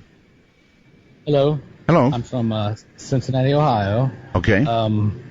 And I wanted to say it's an honor to talk to both of you. Thank you. I became a member of the Church of Satan in the early 1990s, and I was brought up going to Southern Baptist Church and the youth groups, and they pounded, the Satanic Bible is the ultimate, evil book and all this. So eventually I read the Satanic Bible, and it was like getting cold water, thrown in your face. It was like, it's just reason and logic and open-mindedness when it comes into the areas of the supernatural and magic. And so that's kind of what my take was. I became a member. I knew they weren't going to pound down my door and have me go to meetings and all this, just out of respect for the logic that was put down and given, to where I saw my ideals on page, and it was like awesome. Nobody pounded down your door, I take it. No. I have two questions real quick. One for the Blanche. Are you familiar with the studies on the pineal gland in the human brain, like essentially the third eye, and like DMT, the release of DMT, and how that kind of, I believe, goes in with magic and all that? And then also in your personal magical experiences, do you, like for me, sometimes, I feel real strong, and then it's like I feel weak sometimes in magical nature, and I don't think it's like because I'm physically sick or I'm going through emotional stress, just like those waves of power and energy. Like, have you had that experience? And that's all. All right. Number 2 first, then we'll hit DMT. Blanche? Yes, things do come in waves. I think the wave has been proven to be essential to the earth in general. There's a waxing and a waning that humans are also aligned with, and within your own magical practice, it's very probable that some days, and again, this has been measured scientifically. Some days you feel alert and on top of things and right on top of your game, and then other days you just feel sort of dissipated and not really concentrating. So yes, and I have heard about the pineal gland and how that's it's a known chakra there, a very powerful one. So, there have been a lot of people throughout the millennia who have talked about the third eye and its importance to magic and meditation. Okay. Drugs and Satanism. He mentioned DMT. There are many who feel that drugs open the mind in a way, and surely they do. What do you think? What does the church think? I can only refer back again to Anton LaVey. Of course, he started the Church of Satan in the 60s in San Francisco. 1966, the Summer of Love, there were people dropping acid all over the place, and there were people that were pointing to acid as a method, a gateway to wonderful enlightenment and concentration and new worlds and new achievements. And he had a hard and fast rule that he did not allow people that were drunk or high in the ritual chamber. Really? Because things could be very misconstrued, people could become violent, they could become distracted and distracting, and he felt that, that was not the way to perform magic, that you need to be concentrated, you need to be clear on your intent and what you're doing in the ritual chamber. So I suppose there are plenty of people that use recreational drugs, but again, if you're doing it illegally, then you have to suffer the consequences if you get caught. And if we know about it, then you'll probably get kicked out of the organization. My goodness. All right, let's go to Calgary, Alberta on the phone. Hello. Wait a minute. I didn't press the right button. Calgary, Alberta. Hello? Hello, yes. Hi, you're on the air. Hi, this is Nick from Calgary. I know you're probably super tired of fielding questions about satanic ritual abuse, but I have one from kind of a weird angle, if that's okay? Let's hear it. Okay, in the wake of the death of Jimmy Savile, this British TV presenter, entertainer, it's come out that in Britain, at least, there actually was a massive pedophile conspiracy in the 1980s and late 70s, but it wasn't Satanists.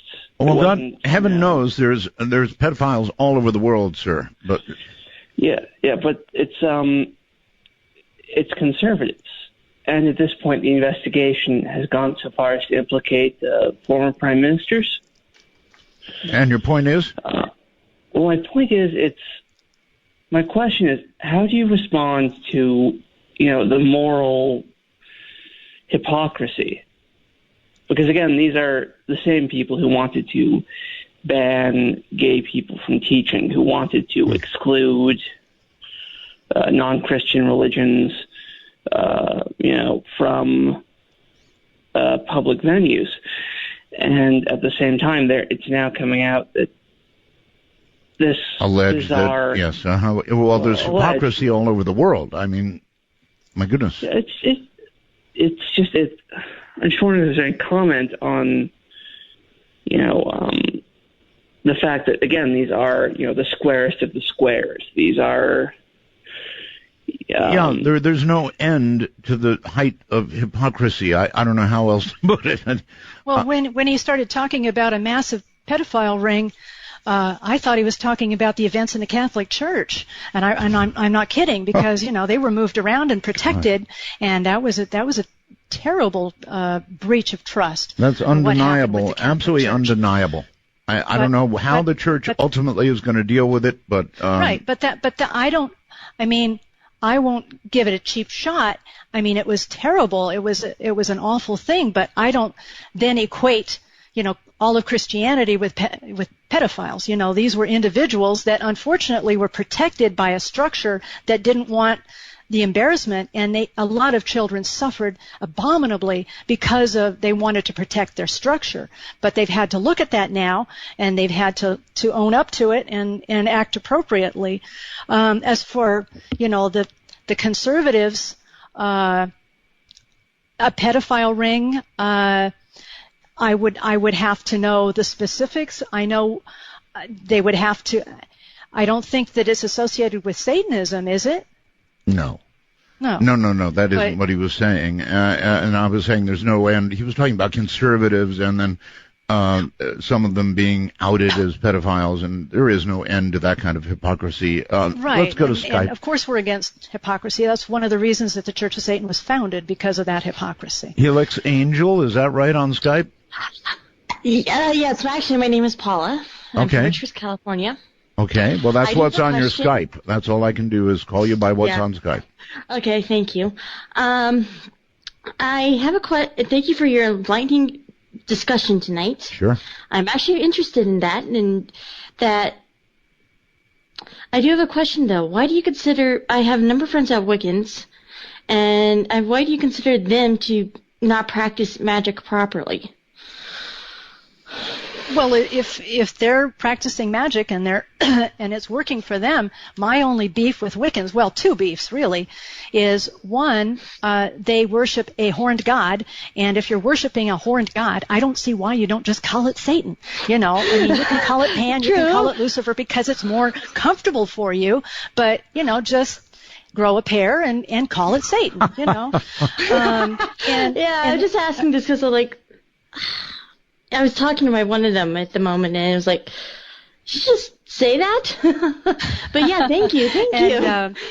The other point is that during the Satanic Panic, a lot of Wiccans were asked, well, what about Satanists? What do they do bad things? Or they were attacked. They were thrown into the same boiling pot of water with Satanists in these accusations. And instead of coming forward and saying, yes, I'm a Wiccan, I've read about Satanism, I know Satanists, and they don't do bad things. Instead, a lot of them actually crawled on the bandwagon to protect themselves and said, oh, we're good witches, but those people over there, I don't know what they're doing. So I was front and center to that. Evil. That was a long time ago, granted. But there's still an essence of us versus them, good versus evil in there. Whereas I say, don't put yourself in a protective circle. Invite your demons in, own what you are as a human being and deal with that. All right. Hi, thank you. All right, you're very welcome. Well, thank you for calling. Interesting, very interesting, actually. Going to, I think, Allentown on the phone. Hi. Hi, it's Johnny from Pennsylvania. Yep. Yes, sir. Am I on the air? Oh, you certainly are. I apologize. I have one question and a hi, Blanche. Hi. I have a question and an example. So the question is, you talk a lot about the human intelligence and how we're the better, smarter animals now. We're the more vicious animals, and the next step of evolution, that's why we're the top of the chain. So the question is, can you conceive of an intelligence greater than man's intelligence that would require man to have faith? And the example that I would use is Abraham from the Bible, who waited 100 years to have his son. And then when he has his son, God tells him, take him up on the mountain and sacrifice him, which seems crazy to us. I mean, God have a really hard time with that. But then if you look at it 2,000 years later, God allows his own son to be sacrificed for a greater cause. So can you see that that's possible? Not necessarily right or wrong, just that there might be something. Well, God did request that or order that as a proof of faith, right? Yeah, it's faith. This is really faith against intelligence. Mm-hmm. Faith seems irrational, and it's always going to. But that doesn't mean it is. That doesn't mean it's wrong. You see what I'm saying? Yes, I get your point. The first thing I'd like to address is the idea that I feel that humans are top of the food chain and more highly evolved than other animals. I think the point that I was trying to make and that Anton LaVey has made with the seventh satanic statement that I read is that because we quote unquote feel that we are so divine and spiritual and intellectual, we have become the most vicious animal of all, meaning that other animals are being the best animals that they are being. Humans don't always live up to their potential. They throw a lot of log jams in their own way. They're more afraid of their own success than they are of their own failure. But humans, like a simple spider or a bird, they're out there doing their birdie little things. They're doing the best they possibly can, and they use every resource that they can. They go toward pleasure, they avoid pain, and they do it in the most efficient manner they can, which is what biologists define life as, is, those three elements. And so don't think that I'm saying that humans are so superb and wonderful compared to other animals, because I truly don't. But getting to your point with faith, as a Satanist, I feel that faith is the ultimate betrayal of all we are as humans. I understand your point about sort of giving yourself over to a greater power and trusting in that power, but I can't do that. I can't relinquish that. If I do that, if I give up my independence, my discernment, if I give up the ability to question things scientifically and challenge everything, I've given up everything that we've evolved to be over the last, few million years. And I can certainly understand that, especially now in this day and age. We know so much as humans. We have, if certain visions of reality can be believed, we have plunged into materialism and are cut off from what we used to be able to see as spirit. So all right, I'm sorry to do this, caller, but I'm way short on time. All right, well, I think we should all have a moment of silence. Tonight's show has got to be pretty serious evidence that J.C. has passed away. If not, he certainly would have been here. He's been absent from his Facebook page since before mid-July. And so just a moment of silence for he who would have been here if he could have been. And with that, back to Blanche Barton. And Blanche, I held this caller over because I don't think he was finishing his thought. Caller? I was saying we plunged into materialism. It's very difficult now without prophets and things like that, real prophets to show us what God's really saying, to have any kind of faith, and really all we have left is the light of human reason. Albert Pike talks about it in his Freemasonic writings as something we don't need to have superstition about or faith, and that's absolutely true. We don't, but for me, it's not enough. And I guess the real question is, I think the question goes out to everybody. Do you believe in your own intellect, or man's intellect, or do you believe in God, or faith, or whatever or Christ, whatever you want to call it? I think there's something greater than man. It's hard for me to imagine that there's not. Blanche, you want to comment? Well, I'm a big advocate of materialism. What we can see, what we can feel, the human body, the human brain, our emotions. I'm a big believer in the sins, and I try to practice at least one a day. Lust and gluttony are two of my favorites.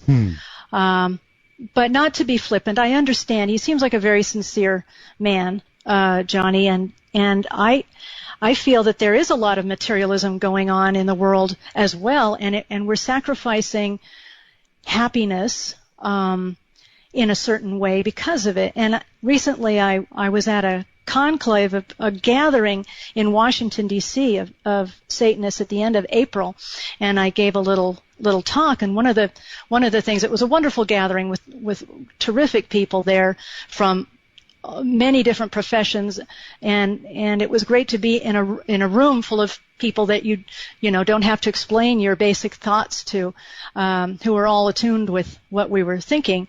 But there is a difference between greed and satisfaction, and what we're doing to the earth is a consequence of unbridled greed and not looking down the road to see the consequences of what we're doing.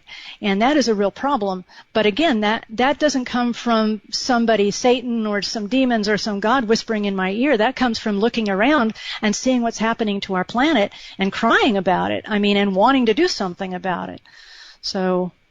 All right. Trey in Atlanta, Georgia, I think. Hi. Hey, Art. How are you doing? Very well. Thank you. I wanted to first extend our love to Ann and Whitley. Yes. Very sad.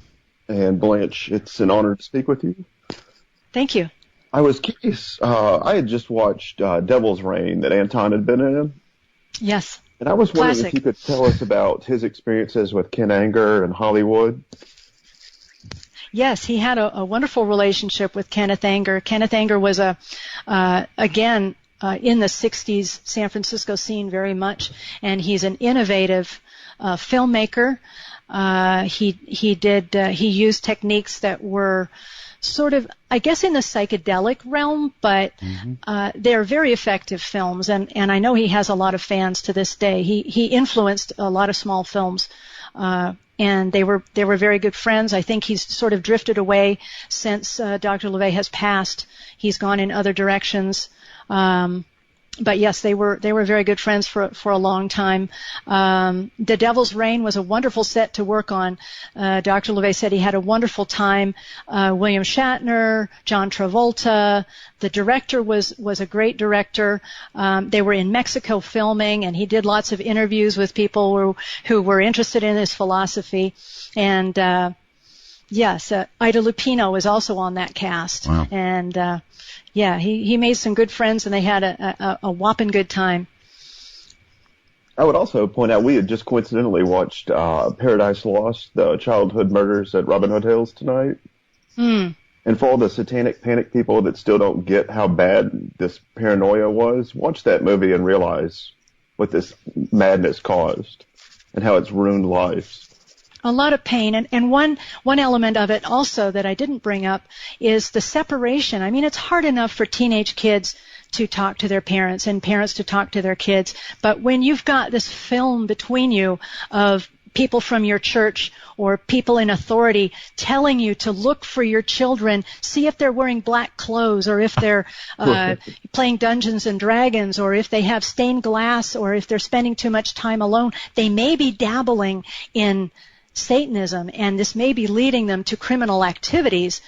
How can you possibly communicate with your child when you're burning the records that are giving him strength and inspiration? So it did cause a lot of pain for a lot of people, a lot of wounds there.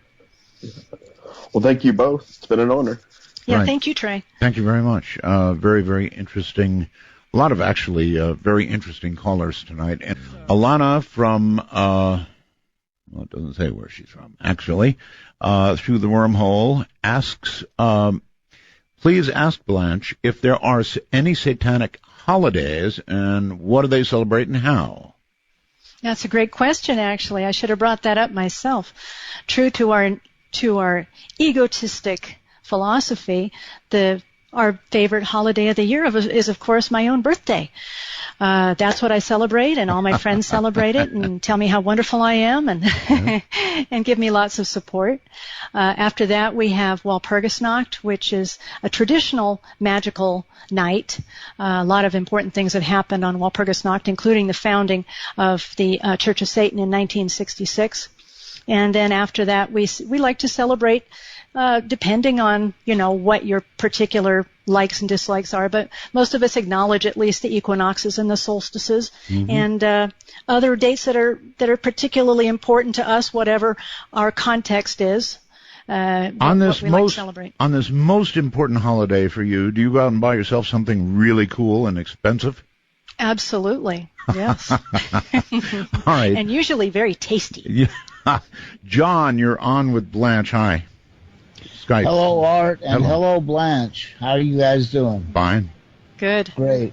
Okay, Blanche, I wanted to ask you that my understanding was that after the passing of Anton LaVey, that there was a kind of a schism in the Church of Satan between, like, Michael Aquino and Anton LaVey's daughters, Zena and the other girl.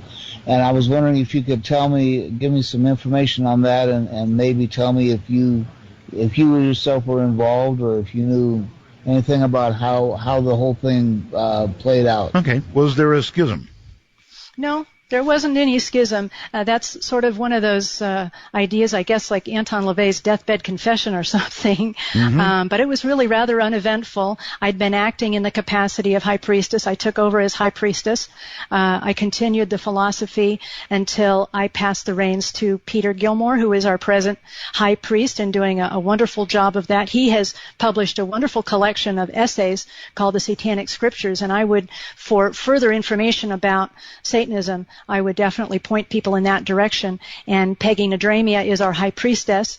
I think one of the keys to our survival after Dr. LeVay passed away has been the continuity that we've had. The people that are behind the organization that are articulating and clarifying his philosophy are absolutely in concert and have a deep and abiding understanding of all the aspects of what he put together in the philosophy of Satanism.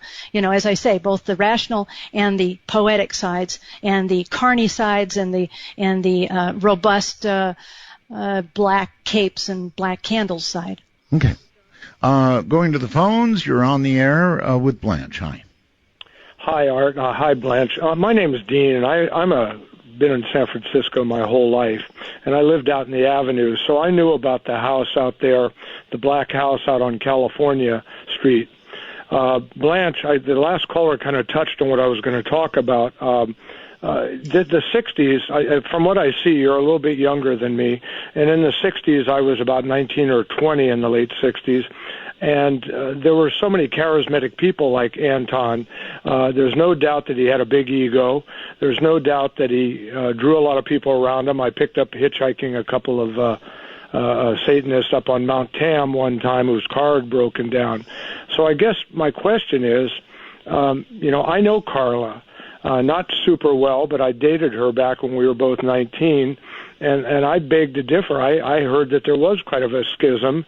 The house ended up being boarded up. If there's so much power in Satanism, why all this bad blood, and why are you guys fighting among each other, and why did everything go south? Well, as I say, I don't believe it did go south. I believe I've been trying to explain that we are alive and well, and that we're continuing to move forward in our philosophy. Carla and Zena, neither one were involved directly with the administrative side of the organization at the time of their father's death. Zena had, if you want to get into the messy details of it, it's not messy on my part, but it's rather embarrassing for her that she chose to disown her father years before his death and never reconciled with him. Carla had reconciled with him. They'd been off and on. She had been involved in her life, and she had periods of separation from her dad, but she did reconcile with him toward the end of his life. But, neither one of them were qualified to be in a leadership position within the organization, and I don't think their father ever expected them to be.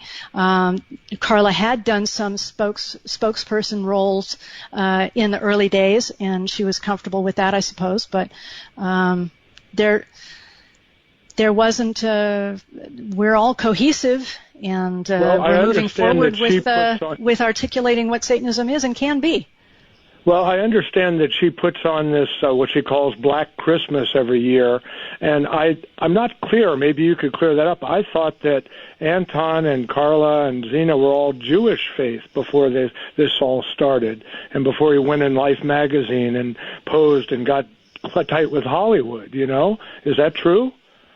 No, that's not true. He was never, certainly Zena and Carla never got any inculcation into the Jewish faith, and as far as Dr. LeVay's inculcation, his mother told him that God is nature.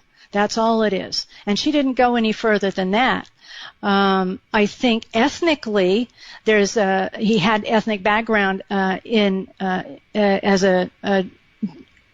being of a Jewish background, but he never practiced, and he was never attracted to that. He was never brought up in that faith at all. All right. Not a lot of time. Jeremy, you're on with Blanche. Hi. Hey, Art, how you doing? Just great. Where are you? I'm in Louisville, Kentucky. Okay. And I'm actually the guy that emailed you at your other email address. Thank you. No problem. I have two quick questions for Blanche. So according to your reviews, I'm not going to say consequences, but what are the non-benefits of not following the church's beliefs? What are the non-benefits of not, you mean if you're an actual member, or if you're just an adherent to the satanic philosophy? If you're adherent to the philosophy of the church. Well, you mean like if you actually commit the sin of stupidity?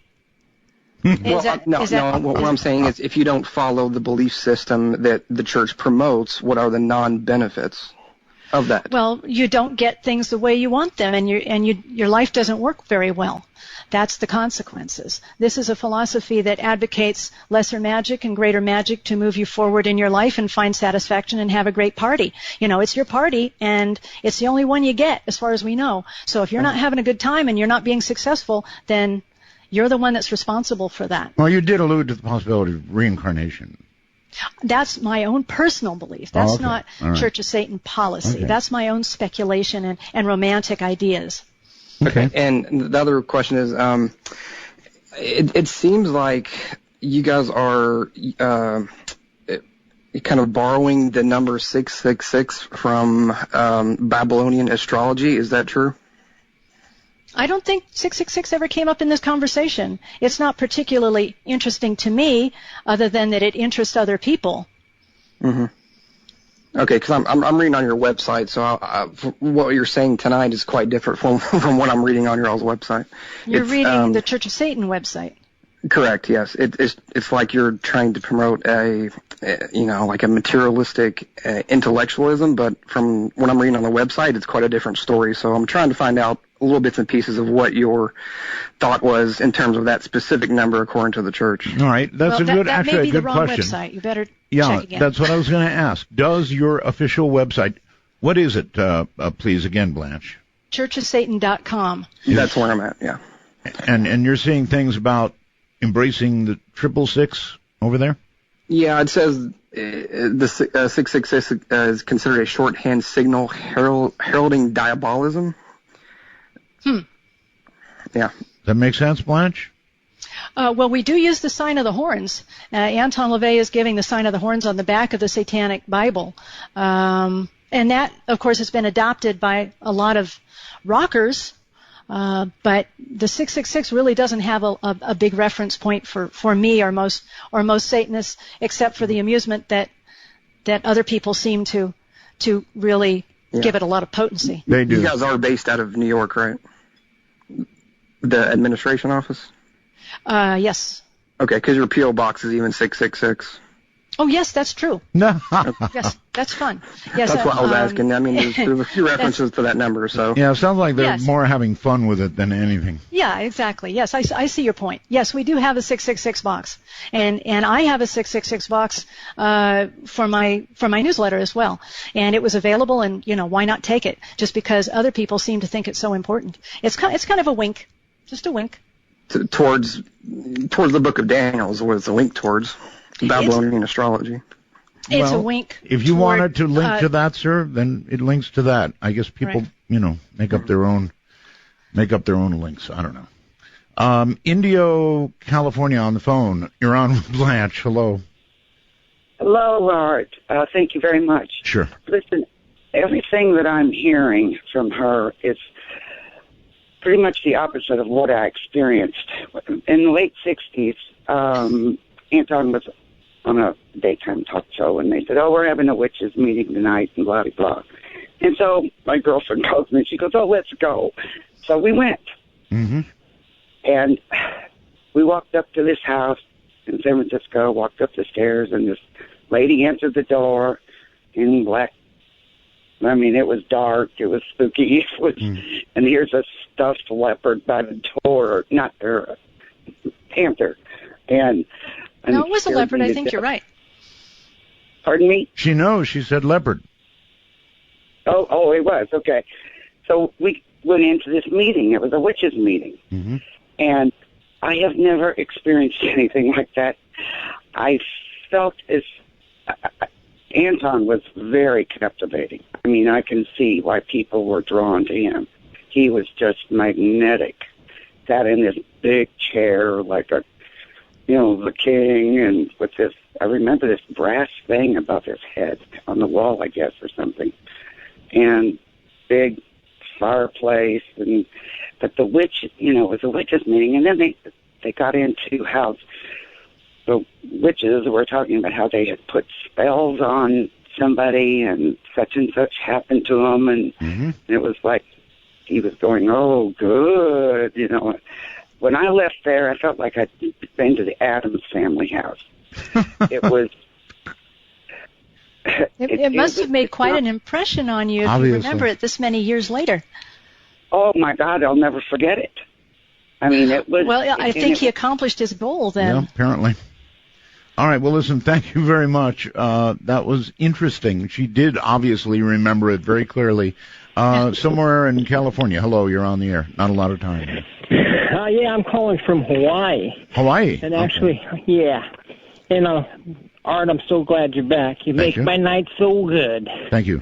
But anyway, with your guest, I find it very interesting that she's avoiding the fact that this man that you're saying did such good things is doing the work of Satan. And, I mean, we all know that his biggest trick is to convince you that he doesn't exist. So, you know... Well, I would have to say that what she has said is consistent with that. That he doesn't exist. Well, yeah, more or less, right.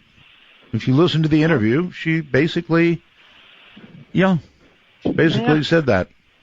Well, one last thing. I did grow up in San Francisco, and I remember as a kid having to go by that spooky house and run by it, and all the kids and stuff. And I heard that some neighbors disappeared after complaining about his pet lion in the backyard. Is that true? Yes, they did. There was a film actually called Satanis, and it's wonderful. It's kind of hard to find, but if you find it, there were interviews with neighbors and talking about seeing the lion and the weird rituals through the front windows, and they all seemed quite captivated by it. But yes, there were complaints about the lion, and he had to give Togar to the zoo, and it was heartbreaking for him because they were very close. And those neighbors then disappeared? Various things happened to them. I think there were some medical issues. Some of them moved away, as neighbors tend to do. Mm-hmm. Oh, all right. Barbara, you're on the air with Blanche. Hello, Barbara. Can you hear me? Yes, I hear you, but you sound very hollow. So, Barbara, listen to me. Barbara. Hello, Barbara. Can you hear me? Yes, I can. Okay, you sound like you're in a hollow tunnel, so you're going to have to find the microphone on your computer and get really close to it, or really close. Can you hear this? No, look for the little tiny hole. It's a laptop. It had a little hole there, and you got to get right up to that. How about this? Now you're cooking. That's much better. Okay. What is the policy of the Church of Satan regarding the afterlife? Okay. Our policy is that we don't know, that there's not, enough evidence to prove that there is an afterlife, and since we can only assume that there is not, it's better to err in the direction that there is not and get the most out of every breath that you have right now, today, here and now, because you don't know what's afterwards and you don't know when it'll end. I see. So pretty clear. Then you don't believe that Anton is anywhere right now?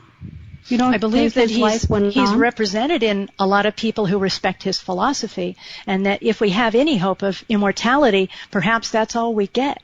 I'm not sure that there's any entity that survives, any consciousness that survives. All right. I could be wrong. I'm open to suggestions, and I'd love that to be true, but I don't have enough evidence to believe that right now. All right. We are at the end of the program. I just have no more time. I wish I did. It just flew by. Blanche Barton, thank you so very much. If people want to know more, you would recommend they go where? To churchofsatan.com. That's a wonderful portal for a lot of information there, and even about 666 and what that means to us. So it does have a meaning. Oh, absolutely. Yes. Okay. It's whatever meaning one wants to give it. That's what it's all about. Uh-huh. Carefully stated. Blanche, it has been a pleasure having you on the program. Thank you so very much.